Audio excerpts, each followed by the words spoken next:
اس سے معلوم ہوا کہ اب سندھ حکومت اور رینجرز کے درمیان یا فوجی حکام کے درمیان فاصلہ بڑھ رہا ہے، تناؤ کی سی کیفیت جو ہے اس میں اضافہ ہو رہا ہے۔ اور آج جو زرداری صاحب کی تقریر، آج اس سے پہلے فرت اللہ بابر صاحب نے جو کل جی ہاں سینٹ میں تقریر کی اور انہوں نے بڑے پرجوش طریقے سے اپنی گفتگو کی، اور سینیٹر فرت اللہ بابر جو ہے وہ اپنا ایک پس منظر رکھتے ہیں، ان کا تعلق خیبر پختونخوا سے ہے، اخبار نویس سے پرانے، اور اپنی بے باکی سے بات کرتے ہیں اور دفاعی اداروں کے سیاسی کردار پر کافی شدت سے تنقید کرتے رہے۔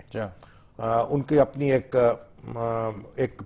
تاریخ ہے، ترجمان بھی رہے زرداری صاحب، ترجمان رہے ہیں زرداری صاحب کے، لیکن بہرحال ایک ان کے اندر ایک خاص قسم کی پائی جاتی ہے اپج۔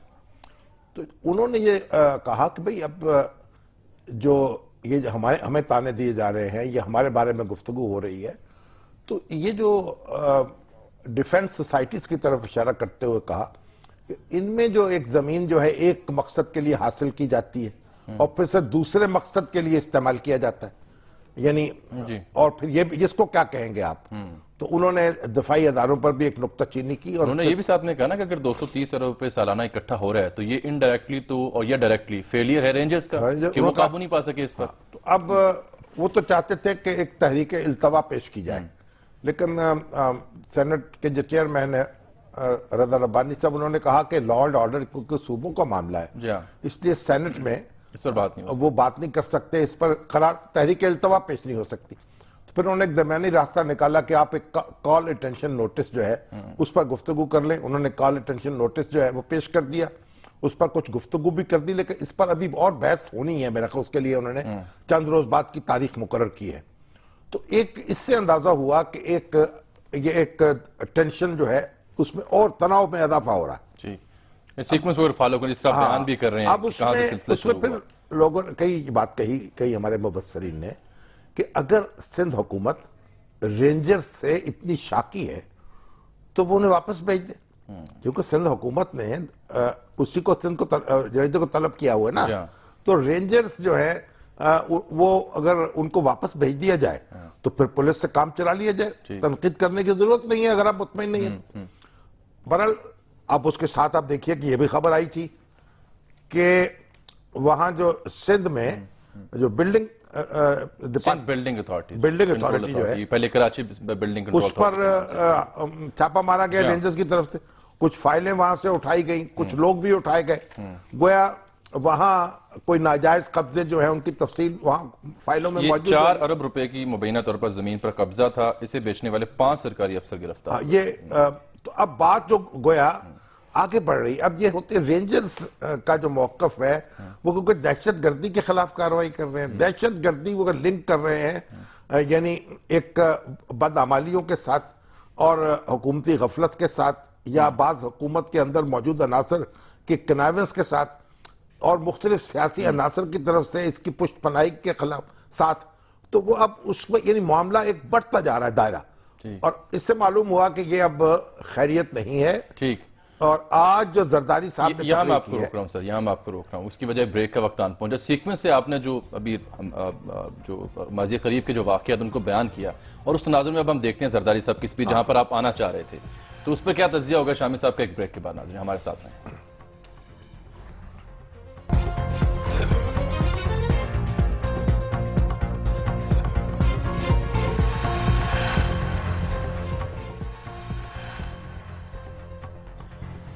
ویلکم بیک ناظرین۔ اور پھر آج سابق صدر آصف علی زرداری صاحب جب بولے اسلام آباد میں تو انہوں نے کیا کہا؟ کچھ جملے ہیں جو ہم نے جن کے انتخاب کیا، مزید بھی آپ کو سناتے رہیں گے، پہلے وہ دیکھیے۔ ہوشیار ہو جاؤ، خبردار رہ جاؤ، یہ پاکستان پیپلز پارٹی ہے۔ جس دن میں کھڑا ہو گیا تو صرف سندھ کی سڑکیں بند نہیں ہوگی، صرف پورٹ بند نہیں ہوگا، خیبر سے فاٹا سے کراچی تک بند ہوگا، اور جب تک میں کہوں گا تب تک بند رہے گا، اس سے پہلے نہیں کھلے گا۔ کراچی تک۔ سابق فوجی صدر پرویز مشرف صاحب کا ذکر بھی انہوں نے کیا، 1947 سے اب تک کی فہرستوں کا ذکر بھی کیا، سیاسی طوطوں کا بھی ذکر بھی کیا، سیاسی اداکاروں کا ذکر بھی کیا۔ آج تو وہ کھل کر ووٹ پڑے ہیں۔ دیکھیے اب تو زرداری صاحب نے جو بات کہی ہے یعنی معاملات اسی رخ پہ جا رہے جس پہ خدشہ تھا. دیکھیے جب بھی فوج کے یا فوجی اداروں کے سپرد اس طرح کے معاملات ہوتے ہیں جیسے دہشت گردی ہے, اس میں کوئی شک نہیں ہے کہ ایک حالات بہت انتہا تک پہنچ گئے تھے خرابی کی, اور افواج پاکستان اگر اس میں مداخلت نہ کرتی یا ان کو اجازت نہ ملتی کارروائی کرنے کی یا کہہ لیجئے حکم نہ دیتے وزیر اعظم, تو یہ ان کو سنبھالا نہیں جا سکتا تھا دہشت گردوں کو. اور پاکستان جو ہے آج پتہ نہیں اس میں خون کے کتنے دریا بہہ چکے ہوتے ہیں. تو بڑی ایک جانفشانی سے, بڑی ہمت سے, بڑی محنت سے ہماری فوج نے اس پر قابو کیا ہے. اور کراچی کے جو حالات ہیں ان میں پولیس تو بالکل کولیپس کر گئی تھی, اس میں رینجرز نے آ کر سنبھالا ہے. اور آج ہر شخص یہ کہہ رہا ہے کہ کراچی جو ہے اس میں ٹارگٹ کلنگ کم ہوئی ہے, اس میں بطہ خوری کم ہوئی ہے, اس میں جرائم کم ہوئے ہیں, اور ایک مسلسل تعاقب جاری ہے دہشت گردوں کا, مجرموں کا, سیکٹیرین کلرز کا, اور حالات بہتر ہو رہے ہیں. لیکن اب یہ جو سیاسی قیادت ہے وہاں کی, یعنی پہلے ایم کیو ایم جو ہے اس سے ایک دوری واقع ہوئی, کیونکہ جب 9/0 پر ریڈ ہوا پھر وہاں سے کچھ لوگ پکڑے بھی گئے جو قانون کو مطلوب تھے, اس لیے ایم کیو ایم جو ہے وہ اس نے اس کو ہضم کر لیا. لیکن ایک اندر یہ جیسے خون لگتا ہے کھول رہا ہے, اور کسی نہ کسی بہانے سے ایک رد عمل ظاہر ہوتا ہے. اب زرداری صاحب پر اور سندھ حکومت پر جو انگلیاں اٹھی ہیں, اب اس کے نتیجے میں زرداری صاحب اب ڈٹ کے کھڑے ہو گئے میدان پہ, اور انہوں نے یعنی پاکستان کی جو تاریخ ہے اس میں ہماری فوج نے بار بار اس ملک کا نظم و نسق سنبھالا ہے, اور اگر نظم و نسق سنبھالنے سے فوج کے ہمارے سارے مسائل حل ہو سکتے تو آج ہم وہاں نہ ہوتے کہ جہاں ہیں. بالکل ٹھیک ہے. تو یہ کوئی ایسا معاملہ نہیں ہے, پاکستان کا دستور جو ہے اس کی ایک اہمیت ہے, ہمیں اس کے تابع کام کرنا ہے. اور یہ جو سارے سیاسی عناصر ہیں, دیکھیے ان کے ایک دباؤ ان پر رکھ کر ان کو ساتھ ملا کر آگے بڑھنا ہے. اگر آپ ایک پاؤں زخمی ہو اور دوسرے پاؤں پر بھی کلہاڑی چلا دی جائے تو پہلے زخم کا تو کوئی علاج نہیں ہوگا. جو یعنی دہشت گردی کے خلاف جو کارروائی ہو رہی ہے ابھی ہم اس سے اچھی طرح نپٹے نہیں ہیں, اور ایک دوسرا ایک مرحلہ شروع کر دیا گیا ہے. اور یہ دیکھیے یہ جذباتی فضا ہوتی ہے, اور یہ ہمارے فوجی حضرات جو ہے بعض اوقات ہوتا ہے کہ جب چیزوں کو بہت قریب سے دیکھتے ہیں غصہ آتا ہے. ہمیں لوگ کہتے ہیں کہ جب ایوب خان, جب گورنر جنرل غلام محمد نے ایک اسمبلی توڑنے کے بعد دستور ساز ایک حکومت بنائی تھی جو محمد علی بوگرا کی وزارت عظمیٰ تھی, تو اس میں جنرل ایوب کو جو کہ کمانڈر ان چیف تھے اس وقت وردی سمیت وزیر بنایا تھا.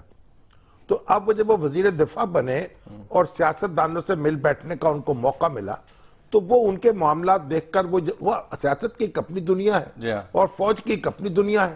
وہاں ایک ڈسپلن ہوتا ہے, ایک نظم و ضبط ہوتا ہے, یہاں ایک معاملات اور طریقے سے چلتے ہیں. تو وہ کہتے ہیں وہ جو انہوں نے قریب سے سیاست دانوں کے حالات دیکھے تو ان کا یعنی ماشاء اللہ جو ہے اس کا راستہ صاف ہو گیا, اس سے اس پرسیپشن سے ایک یکسوئی ہوتی گئی ان میں. یعنی یہ کہا جاتا ہے. اب دیکھیے جب یہ فوجی حضرات اور سیاست دان جو قریب آتے ہیں پھر ایک بے چینی پیدا ہوتی ہے, یہ چیزیں ساری جلدی جلدی کیوں ٹھیک نہیں ہو رہی. یہ دیکھیں سیاست کے اپنے تقاضے ہوتے ہیں, اس میں دیکھیں فوجی جرنیل آئے, commander in chief Pervez Musharraf, اور NRO کیا انہوں نے, اور لوگوں کو چھوڑا اور مجرموں کو چھوڑا جیلوں سے اپنی سیاست کے تقاضوں کے تابع.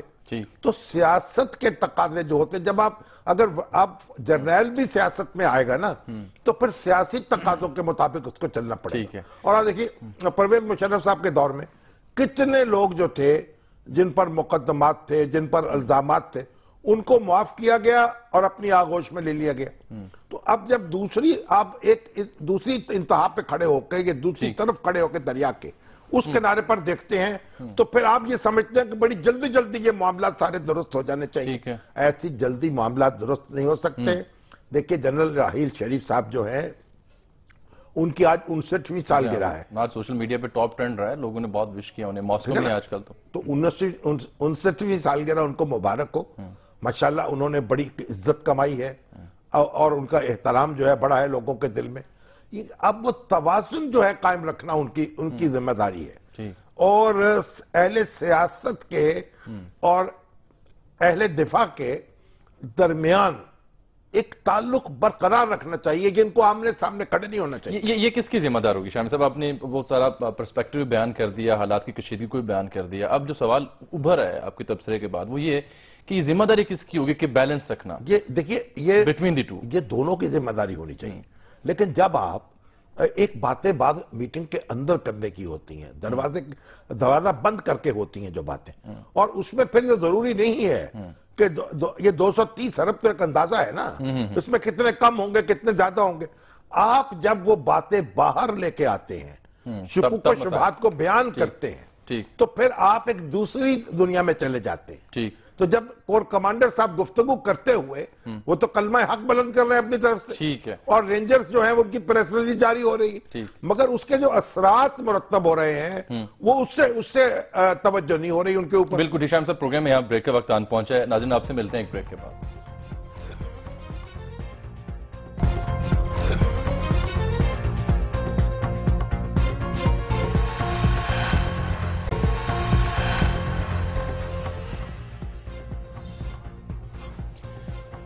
ناظرین, شامی صاحب زرداری صاحب کی تقریر کا آپ جائزہ لے رہے تھے. یعنی پہلے تو ڈھکے چھپے الفاظ میں تحفظات کا اظہار کیا تھا, اب تو بات کھل کر سامنے آ گئی کہ پرابلم ہے کیا, اس کا آپ نے احاطہ بھی کر دیا. اب یہ معاملہ مزید تصادم کی طرف جائے گا یا کچھ ٹھہرنے کا امکان بھی ہے؟ اس کو روکنا چاہیے. دیکھیے جو فوکس ہے وہ دہشت گردوں پہ خلاف اور دہشت گردی پہ ہونا چاہیے. یہ اوورال اصلاح کا کوئی مینڈیٹ جو ہے نہ رینجرز کو دیا گیا ہے نہ پاکستان کی فوج کو دیا گیا ہے. یہ تو پھر دیکھیں نا, اصلاح کے لیے تو پھر بڑا وقت چاہیے. ایک اس وقت جو فوکس ہے اس پہ کریں, اور وزیر اعظم پاکستان پر لازم ہے وہ انٹروین کرے, نواز شریف صاحب. اور دیکھیے اہل سیاست کو آپ جدا نہ کریں اپنے آپ سے. ٹھیک. اور یعنی یہ دیکھیے جب اگر ہم اپنے اندر خلفشار برپا کر دیں گے تو پھر دہشت گردوں سے زیادہ اس کی خوشی کس کو ہوگی؟ ڈیفینیٹلی. اس لیے ہمیں بالکل جو اپنا ٹارگٹ ہے اس پہ نظر رکھنی چاہیے. یعنی ٹارگٹ بہت بڑا اور عظیم ہے, اس کے لیے فوکس کرنا چاہیے. اس کو فوکس کریں, اور باقی 7 چیزیں جو ہیں وہ ہوتی چلی جائیں گی. ایک دباؤ اس کے لیے رکھا جائے, ڈسکشن جاری رکھی جائے, اور خود مطلب چیزوں کی اصلاح کی جائے. بہت چیزوں کی اصلاح ہونی باقی, اس سے کوئی شبہ نہیں ہے. لیکن دیکھیے آپ اگر ایک ایسا مریض ہے جس کا دل میں بھی کچھ پرابلم ہو, لیور میں ہو, کڈنی میں ہو, تو پیٹ میں ہو, تو ڈاکٹر پہلا کام کیا کرتا ہے؟ پہلے دل کی طرف توجہ دیتا ہے. یہ نہیں ہوتا کہ دل کو چھوڑ دیا جائے پیٹ کا. لیکن شامی صاحب اس میں تو مختلف حکیموں کو مختلف نسخے, کوئی کہے گا پہلے پیٹ ٹھیک کر نہیں, وہ دل چلا جائے گا ہاتھ سے. دل کوئی حکیم, اگر کوئی حکیم کہلانے والا کوئی شخص یہ نہیں کہہ سکتا کہ دل کو موقر کر دے. ٹھیک. دل جو ہے وہ بنیادی اہمیت ہے اس کی. آپ یعنی 2 ہچکیوں میں ہو گیا بیمار غم تمام. دل دیکھتے رہے, وہ جگر دیکھتے رہے, چیزوں کو پھیلائیں نہ سمیٹیں. ٹھیک. اور یہ وزیر اعظم پاکستان کو خاموش تماشائی نہیں بننا ہوگا, اور پوری دانائی کے ساتھ, حکمت کے ساتھ اور طاقت کے ساتھ چیزوں کو ایک خاص سطح پہ رکھنا ہوگا, ایک خاص طریقے سے رکھنا ہوگا, اور ایک خاص قطار کے اندر سطر یا آگے بڑھنا ہوگا, ایک خاص ورک کے اوپر رکھنا ہوگا. ٹھیک ہے. گو کہ وزیر داخلہ چوہدری نثار بھی آج اس بارے میں بول چکے ہیں, کہتے ہیں ڈی جی رینجرز کی رپورٹ کو متنازع نہ بنایا جائے. نہیں, متنازع تو بنے گی جب متنازع باتیں ہوں. اب دیکھیے آپ جب اس کے سیاسی اثرات ہیں, وزیر اپنے داخلہ جو چودھری نثار علی خان صاحب کے جو اپنی جگہ ہے ان کا بھاشن, لیکن جب یہ چیزیں پبلک میں ڈسکشن کی جائے گی ان چیزوں پر, پھر تنازع پیدا ہوگا. ٹھیک ہے. تنازع تو کل وزیر دفاع کے بیان پر بھی پیدا ہوا. ہاں نہیں, وہ بھی ظاہر ہے بیان ہے. وہ کل پہلے تو اسمبلی میں بولے, پھر اس پر اصل میں دیکھیے بات سنیں, آپ ایک سمجھے کہ چیز جو ہے اندر ہی اندر, کل جو ایم کا تھا نا احتجاج, اصل تو یہ کراچی سے جڑی ہوئی ہے ہر بات. ٹھیک. کیونکہ کل تھا جو آرڈیننس جاری ہوا تھا, جس میں آرمی ایکٹ میں ترمیم کی گئی تھی, اور اس ترمیم میں سیولینز کو بھی آرمی یعنی ملٹری کورٹ میں ٹرائل کیا جا سکتا ہے, وہ اجازت دی گئی تھی. اب وہ آرڈیننس جو ہے اس کی مدت ختم ہو گئی، 25 جن کو ہو رہی تھی. آپ مجھے بتائیے پہلے تو حکومت کی زبردست نالائقی ہے یہ، اور وزیر داخلہ کے کان پکڑانے چاہیے اور وزیر دفاع کے بھی ساتھ ہی پکڑا دی جائے تو کوئی حرج نہیں ہے. 120 دن کے اندر اندر یہ جو ترمیم تھی وہ ہاؤس میں پیش ہو کر ایک قانون بن جانی چاہیے تھی. دیکھیں ایک سینٹیمنٹ تھا ایک وقت میں، جب ترمیم ہو گئی، دستور میں ترمیم ہو گئی تو یہ بل جو ہے پاس کی نہیں ہو سکتا. اور اب بات ہو رہی ہے جب بجٹ سیشن چل رہا ہے، اب بجٹ سیشن میں یہ بات ہوئی ہے، ٹھیک ہے، اب یہ لیپس کر رہا ہے اور یہ ضرورت تھی، لیکن یہ آرڈیننس کیوں ہے اس وقت آرڈیننس کے طور پہ؟ بل کیوں نہیں، ایکٹ کیوں نہیں بنا، بل کیوں نہیں پیش کیا گیا؟ اور یہ وقت جو ہے ضائع کیا گیا، اور اب عین ممکن ہے کہ جب یہ آپ اس کو پیش کریں سینٹ میں تو وہاں ایک ہنگامہ ہو جائے. تو اصل میں تو جو بدلے ہوئے حالات ہیں ان کی وجہ سے ایم کیو ایم کا کل جو احتجاج تھا اس کے ساتھ اب لنک کریں. آپ اس کو اس محدود اس میں نہ دیکھیں، براڈر پرسپیکٹر میں دیکھیں. اب اس پر جناب ہمارے خواجہ آصف صاحب جو ہیں وہ برسے اور وہ ان پر برسے اور ایک دوسرے کے خوب لتے لیے. تو میں چاہتا ہوں ذرا دیکھ لیں انہوں نے کیا کہا کل اسمبلی میں. پہلے آپ دیکھیے خواجہ صاحب نے کیا کہا، اور پھر بعد میں شام کو ایک پروگرام میں ندیم ملک صاحب سے گفتگو کرتے انہوں نے کیا کہا وہ بھی دیکھیے گا. جناب اسپیکر، ان کی جو اپوزیشن ہے یہ پولیٹیکلی موٹیویٹڈ اپوزیشن ہے. یہ جو آرمی ایکٹ میں ترمیم ہے یہ متفقہ طور کے اوپر پاس کی گئی تھی. یہ موٹیویٹڈ، ان کو خطرہ ہے کہ ان کے کالے کرتوتوں کے اوپر جو ہے پردہ اٹھے گا. ان کو یہ خطرہ ہے کہ ان کے کالے کرتوتوں میں پردہ اٹھے گا. ان کو پتہ ہے کہ یہ کٹہرے میں لائے جائیں گے. ان کو خطرہ ہے کہ یہ کٹہرے میں لائے جائیں گے. ان کو خطرہ ہے کہ ان کے اوپر قانون کا ہاتھ ان کے گریبان پہ پکڑے گا. ان کو اس قانون سے خطرہ ہے کہ قانون کا ہاتھ ان کے گریبانوں میں پکڑے گا. یہ صبح کچھ کہنا، شام کو معافی مانگنا، اس قسم کے رویے ختم کر دیں. آپ ایک سیاسی نیشنل سیاسی جماعت بجائے اس کے کہ ایک ایتھنک جماعت بن کے، ایک لسانی جماعت بن کے، مہاجر جو ہیں میرے سیالکوٹ سے زیادہ کسی کے اور جو مہاجر نہیں ہیں، جموں کے مہاجر ہیں جو اکتوبر 1947 میں 1 لاکھ شہادتیں دے کے آئے تھے ادھر جو ہے. یہ تو کراچی میں کچھ کہنا نہیں چاہتا، میں انالیسس کروں نا تو بڑا کچھ باہر نکلے گا. میں نہیں چاہتا یہ سارے جو جلندر اور لدھیانے کے یہ لوگ مہاجر ہیں جنہوں نے آگ اور خون کا دریا عبور کیا. وہ مہاجر نہیں کہتے، وہ پاکستان.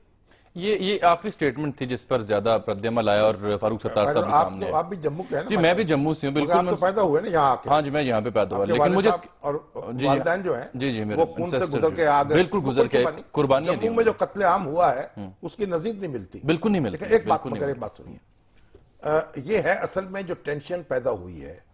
اب یہ آرڈیننس پیش ہوا، آپ پہلے بھی بحث کر چکا ہوں، یہ کیوں نہیں ایکٹ بنایا گیا اس کو. ایک بات اب اس میں کہ جو کراچی میں جو ایک پریشر آ رہا ہے اور ایک ایم کیو ایم کے اور سندھ حکومت کے اور رینجرز کے درمیان ایک فاصلے پیدا ہو رہے ہیں، اس کا نتیجہ ہے یہ یہاں جو اس وقت دیکھیں نا، آپ جیسے انسانی جسم ہوتا ہے نا تو بعض اوقات جہاں آپ کو خارش ہو رہی ہوتی ہے نا وہاں پھنسی نہیں ہوتی.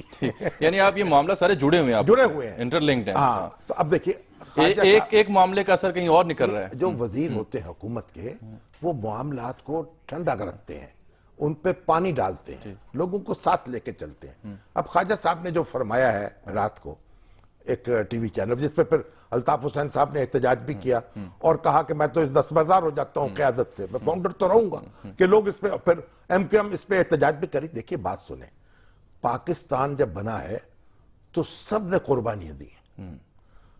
وہاں مشرقی پاکستان میں بھی مہاجر پہنچے، بالکل، اور یہاں یو پی کے اور دلی کے اور سی پی کے، حیدرآباد دکن کے تمام جگہ سے مسلمان جو ہیں ان پر حملے ہوئے ہیں، لٹے پیٹے قافلے جہاں سے پاکستان آ رہے تھے لوگ ان کو مارا گیا. اس میں کوئی تفریق کرنے کی گنجائش نہیں ہے. پنجاب میں بھی ایسا ہوا ہے، جموں میں بھی ہوا ہے.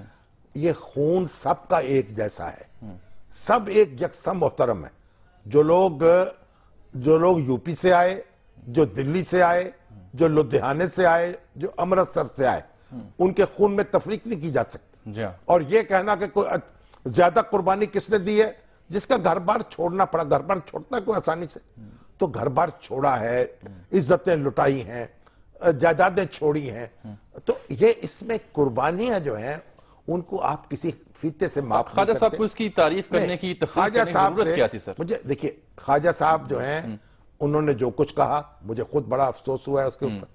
اگر آپ یعنی دیکھیں نا, خون کو خون کے مقابلے میں کھڑا نہیں کر سکتے سر. خون تو ہمارا اپنا ہے سر. جو یو پی میں بہا وہ بھی اپنا خون ہے, جو جلندر میں بہا وہ بھی اپنا خون ہے, جو جموں میں بہا وہ بھی اپنا. الطاف حسین صاحب بھی بڑے افسردہ پھر نظر آئے. الطاف حسین صاحب کی جو افسردگی ہے اس میں ہم برابر کے شریک ہیں, ہمیں اتنی افسردگی ہے اس معاملے میں. ہم چاہتا ہوں کہ ذرا ان کو سن لیں کہ انہوں نے کیا کہا. اب سنا دیں, مگر اب وہ بات تو آگے نکل گئی. چلیں بریک کی جانب پھر ہم بڑھیں. مطلب انہوں نے جو بات کہنی تھی وہ کہہ دی, افسوس کا اظہار کر دیا, اپنے آپ کو قیادت سے الگ کر دیا. اور یہ نواز شریف صاحب کو یہاں بھی انٹروین کرنا چاہیے. دیکھیے پہلے وہ مکھی والا معاملہ ابھی طے کیا تھا بڑی مشکل سے, وہ ایک محاورہ بولا تھا انہوں نے, میں نے ہلکے پھلکے انداز میں کہا چھوٹا سا کوئی کام ہوتا ہے تو یہ ہو جاتا ہے, لیکن یہاں ایک اور فتنہ پیدا ہو گیا. اور یہ فتنہ, دیکھیے بات یہ ہے, یہ تو جذبات کو ٹھیس پہنچانے والی بات ہے اور اس سے گریز کیا. شام صاحب بریک لے لیں, بریک کے بعد واپس آتے ہیں ناظرین, پھر آپ سے ملاقات ہوگی.